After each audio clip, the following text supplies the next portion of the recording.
Yo, what up YouTube? Back at you with another video. It's your boy once again, been a minute. Where to start? Well, I got a lot of comments, sorry I haven't been able to get to all of them.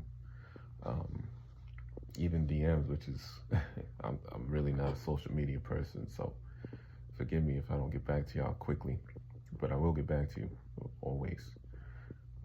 Because again, I know exactly what you're going through. I've gone through it, going through it, all of that. I'll tell you, Kratom is the most damaging substance I've ever dealt with.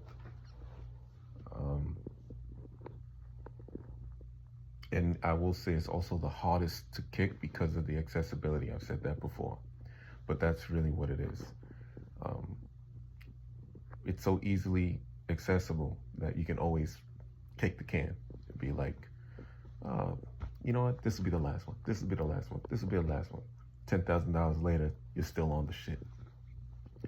And it's devastating to your financials and also your mental. Oxy withdrawal was way more intense, but it did not linger, because I think it's just a cleaner thing. Obviously, FDA approved all that shit. But Kratom turned me into a monster. Selfish, aggravated, anxious. The adjectives can go on and on. Aggressive, insecure,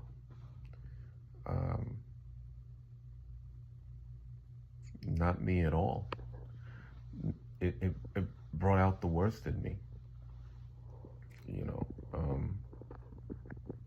and it's so, it does linger.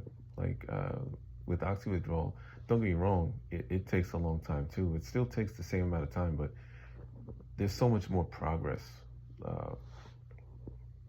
What's the word?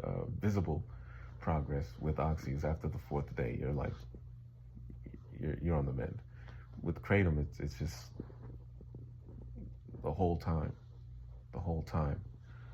And then the other thing is, you can be off Kratom for say 4 days, 5 days, and then you'll take it again, and immediately, it's like you're right back on that wheel. That's why, like, once you're done, you gotta be done. Yeah, and it's really, it's bad. Those new ones that I was telling y'all about, those Convas, way worse than the Feel Freeze, way harder to kick than the Feel Freeze, way more devastating effects mentally.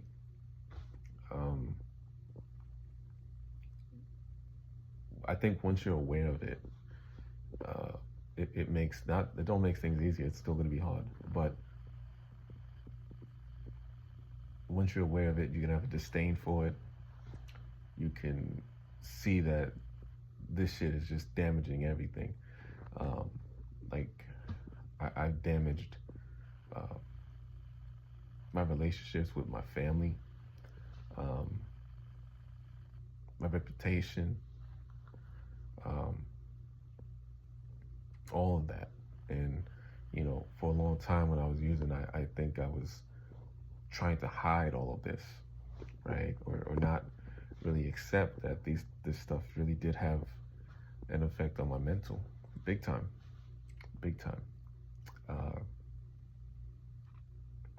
But you use that anger and shame as motivators to keep going, especially when it gets tough. That's when you need it the most. And trust me, there's a saying, it's always darkest before the dawn. That is true.